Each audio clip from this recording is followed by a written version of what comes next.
మీ వ్యాపార స్థానంలో సరైన కస్టమర్లు రాకపోతే, అందరి జనాకర్షణ లేకపోతే దానికి చేయాల్సిన చిన్న తంత్రం ఉంటుంది. ఈ మంత్రము తంత్రము వివరంగా చెప్తాను, జాగ్రత్తగా చూడండి.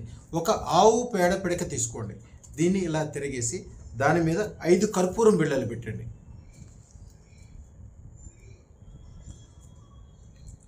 దాని మీద కొద్దిగా ఆవు నెయ్యి వేయండి. ఆవు నెయ్యి వేసి తర్వాత పైన పచ్చ కర్పూరం పెట్టండి. దాని మీద తెల్లటి ఆవాలు, దీన్ని తెల్ల ఆవాలు అంటారు, ఎల్లో కలర్లో ఉంటాయి కానీ దీన్ని అంటాం తెల్ల ఆవాలు అంటారు, చాలా పవర్ఫుల్. దీన్ని పెట్టి ఒక్కసారి దీన్ని అంటించి దీని యొక్క షాపులో ఉండే అన్ని 4 మూలల, అలాగే ఇంట్లో కూడా చేయొచ్చు, ఇంట్లో కూడా ఎలాంటి ఇబ్బందులు ఉన్నా కూడా తొలగిపోతాయి.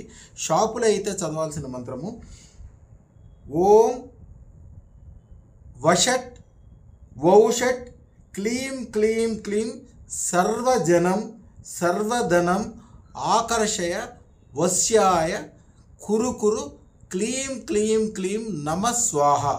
ఇది మంత్రం. ఈ మంత్రము 3 సార్లు కానీ 108 సార్లు కానీ చదువుకుని ఈ పొగని 4 వైపులా జల్లేటట్టు చేస్తే అద్భుతంగా జనం ఇంట్లో చేరుకుంటారు. అద్భుతంగా బంధుమిత్రులందరూ ఇంట్లో చేరుకుంటారు. శుభాలు సంతోషాలు వస్తాయి. షాపులో అయితే అద్భుతంగా జనాలు చేరుకుంటారు. ధనం కూడా ఎప్పటికీ ఆగకుండా పెరుగుతుంది. అదృష్టరత్న ధారణ జీవితంలో అద్భుతమైనది, దానికి మించింది లేదు. ఇప్పుడు అదృష్టరత్న ధారణ చేయండి. ఇలాంటివన్నీ చేయాల్సిన అవసరం లేకుండానే మీకు అన్ని రకాలుగా మంచి జరగడం మొదలవుతుంది. శుభం భూయాత్, శుభం భూయాత్, శుభం భూయాత్.